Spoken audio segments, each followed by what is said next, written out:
Petri Wine brings you the Casebook of Gregory Hood.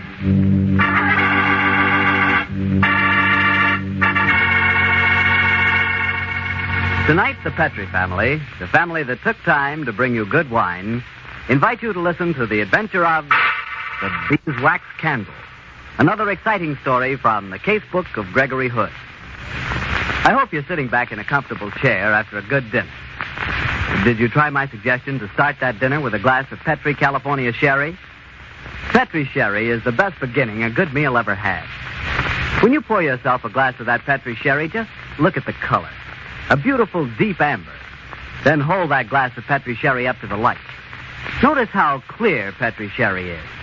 Just as clear as crystal. That, you know, is one sure sign of a good sherry. But only when you put that glass to your lips do you really know how good Petri Sherry is. It has a flavor that comes right from the heart of luscious, sun-ripened grapes. Oh, and say, if you like your sherry dry, you know, not sweet, Petri makes a fine dry sherry. It's called Petri Pale Dry. If you don't know which you prefer, the regular or the dry, why not try both? Don't buy one, buy two. But just be sure you always buy Petri.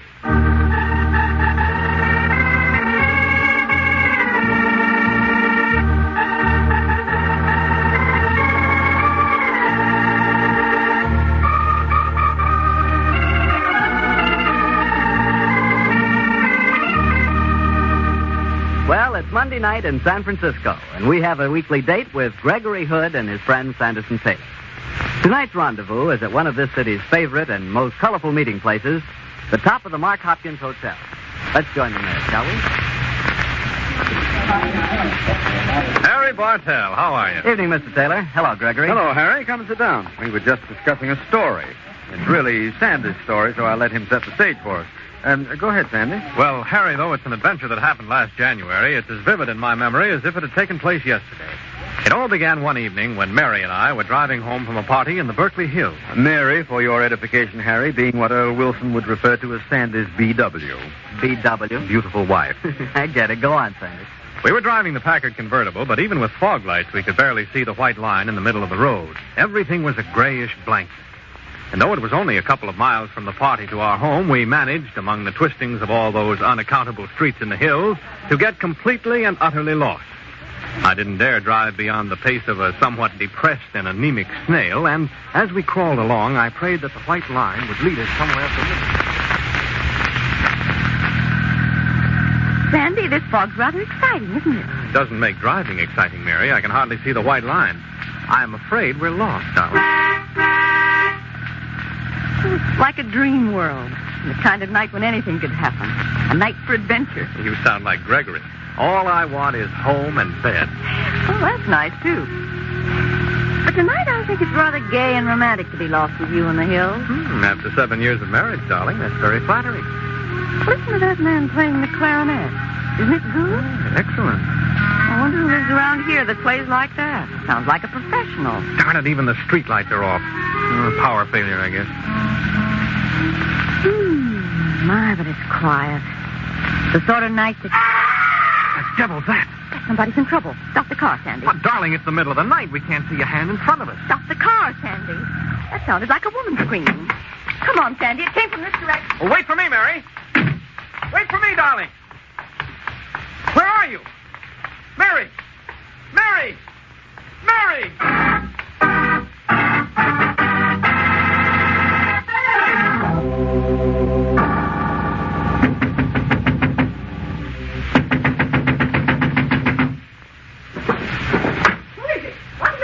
I've lost my wife in this fog. I thought she might have come here.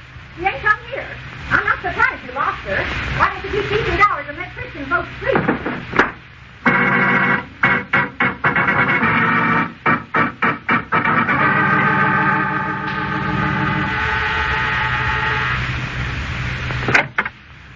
Yep. I've lost my wife in this fog. She didn't come here, did she? No, mister. How'd you lose her? I'd like to learn the trick. Look, I've no time to joke. Do you have a phone? Nope. Still hoping for one, though. Well, how about the house next door? Mrs. McIntosh lives there. She's got a phone. Thank you. You're welcome.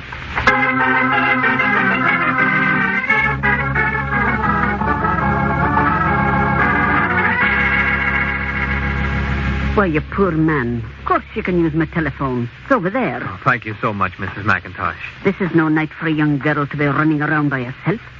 You had a quarrel, of course. No, we didn't, Mrs. McIntosh. Oh, of course you did. I know how these things happen. When I was a young thing, I used to be mighty headstrong myself. But I assure you... police headquarters, please.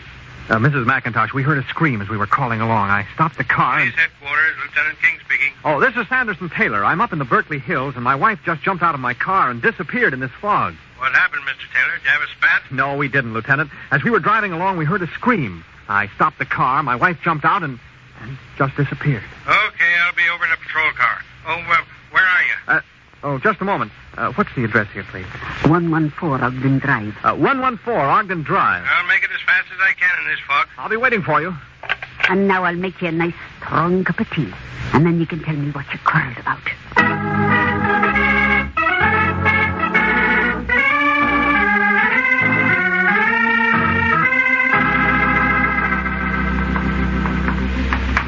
Mr. Taylor, we've been in every house on this street, and there's no trace of your wife. But, Lieutenant King, she can't just have disappeared. Well, looks as if she has. You're sure you didn't have a row with her and she hopped out on you? How many times do I have to tell you that we didn't have a row? Okay. Look, Mr. Taylor, it's nearly 4 a.m. I suggest you drive to your home. The fog's lifting a little now. Oh, but Lieutenant... If your wife does get near a phone, she'll be bound to call you or Yes, but us. if we... Now, just take it easy, Mr. Taylor. I'll bet she'll turn up before morning.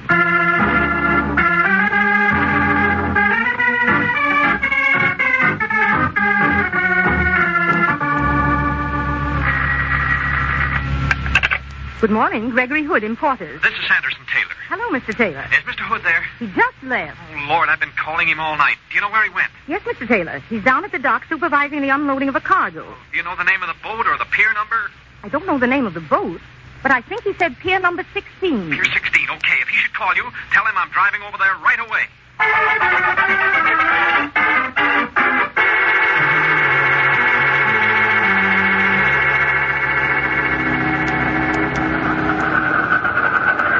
And that's what happened, Gregory. We couldn't find any trace of her. Gosh, Sandy, I wish I'd been home. I flew my plane down to Del Monte last night. Came back early this morning. Oh, I must have called you 40 times during the night. I've been absolutely frantic. I have a hunch she's all right, Sandy, but let's step ashore and get to a phone. I've got an idea.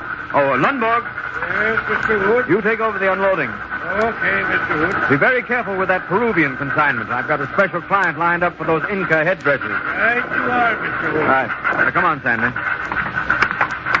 Now, let me get this quite straight. You checked at all the houses near where Mary got out of the car? Yes, as far as we know. As I told the police, though, it was hard to spot the exact area. We were completely lost in that darn fog. Then your only real clue as to your location was that guy who was playing the clarinet just before you heard the scream. Yes. You say he was a good player? Oh, top-notch. I remember that Mary said he sounded like a professional. Then that's our only lead, huh? Oh, here's a phone booth. Do you have a nickel, Sandy? Sure. Who are you calling? Harry James is at the St. Francis. He may be able to help us. Oh, you mean he might know who the clarinetist is? Sure. If he's really good, Harry will know him. Mr. Harry James, please. Oh, it's a slim chance, Gregory. True, but it's worth trying. Oh, Harry? This is Greg Hood. I know I must sound like the crack of dawn. I'm sorry. Yes, I'm in a jam. Perhaps you can help me. Well, my best friend's wife disappeared in a fog in the Berkeley Hills last night. The last time she was seen, somebody was playing a mighty sweet clarinet quite nearby.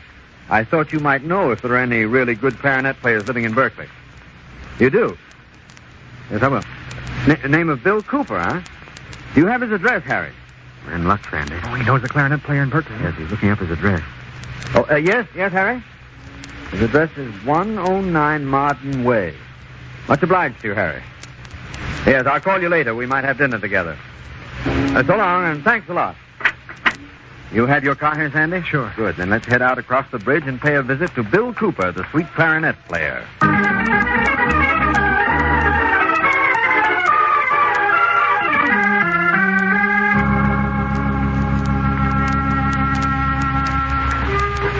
Oh, this is his house, all right. Does it strike a responsive chord, Sandy? Well, it's hard to say in the daytime, but this street leads off Ogden Drive, and that's where I ended up last night in the fog. I hope that Bill Cooper can help us. So do I. Yeah? I heard your sweet clarinet, and I just couldn't resist dropping by. Huh. You a musician? I play around with the piano a little, in an amateur way. Well, come in. Yeah, sure. I'm Bill Cooper. My name's Gregory Hood, and this is my friend Sanderson Taylor. All right, Mr. Taylor. Oh, I see you have a piano in here. Maybe we could try a little jam session sometime. Yeah, maybe. You a professional, Mr. Cooper? Oh, no. It's just my hobby. I'm a teacher of judo. That's an interesting combination. You bet it is. Judo's great stuff, you know. Gives you a feeling of power. Oh. Look, Bill, I hope you can help me. Last night around 12:30, my wife and I were driving near here. We heard you playing the clarinet. Yeah, that's right. I was playing at that time. And suddenly, we heard a weird scream. My wife jumped out of the car to investigate, and I haven't seen her since. I'm absolutely frantic. Yeah, that's tough. What can I do to help you? Well, did you hear that scream, Bill? You'd stopped playing a few seconds before. About 12:30, you say? Yeah. Say, I do remember hearing a kind of squawk. I thought it must be the radio over at the professor's. It certainly came from that direction. The professor? Yeah, Professor Meyer. He lives across the street at 112. Then let's pay him a visit, Sandy. Much obliged to you, Bill. Well, that's okay, Mr. Hood. And when you straighten out on your mix-up there, why, come back and hit that keyboard. We might knock out a couple of hot licks together.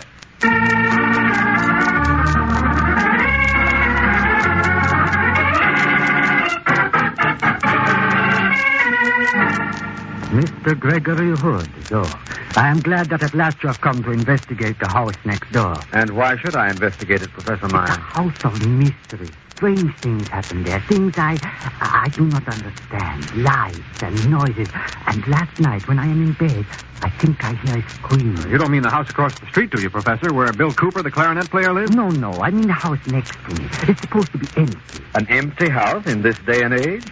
That's a phenomenon. I understand in some way it is tied up in a estate settlement, Mr. Hood. It cannot be sold until the ownership is decided. Professor Meyer, why do you say the house is supposed to be empty? No one lives there, Mr. Hood, but many times I have seen lights and movement there. I do not like it. And one night I think I hear... No, it is impossible. We'll check with you later, Professor. Come on, Sandy. Right now we'll take a look at an empty house that screams.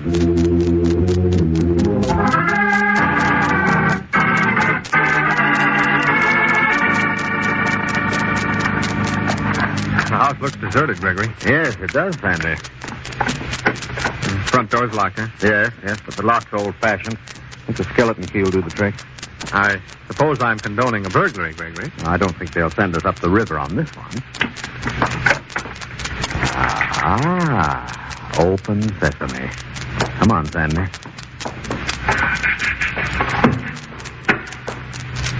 Gregory, I'm scared. Supposing Take it easy, Sandy.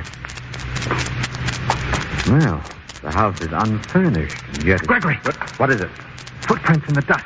A woman's footprint. Leading into the front room. Come on. Look, lying by the fireplace. It's Mary. Mary, go! It's all right, Sandy. She's breathing.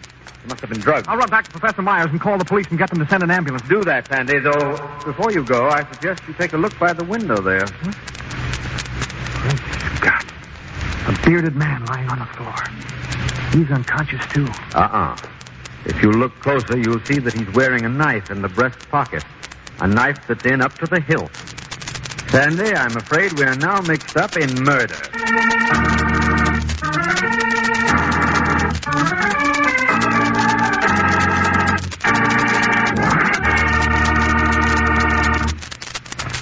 You'll hear the rest of tonight's story from the Casebook of Gregory Hood and Good Dinner tell you how to make a good dinner really great. Just serve that good dinner with a good Petri dinner wine. If you're having hamburger steaks, chops, stew, in fact, any meat or meat dish, by all means serve it with Petri California Burgundy. Petri Burgundy is a hearty red wine with a marvelous flavor. Now, if you're having fish or chicken, try serving it with Petri California Sauterne. Petri Sauterne is a delicately flavored, subtle white wine. It's just perfect. And whether you serve Petri Burgundy or Petri Sauterne, or both, remember you can serve them proudly, because Petri is the proudest name in the long history of fine wine. Well, Gregory, again you left me cliffhanger. What happened next? That's an easy one, Harry. Sandy sent for the police and an ambulance while I stayed in that deserted house. As soon as the ambulance arrived, we rushed off to the hospital with poor Mary and paced the corridor anxiously while the doctor was examining. Why the devil doesn't he let me see her, Gregory? Easy, Sandy.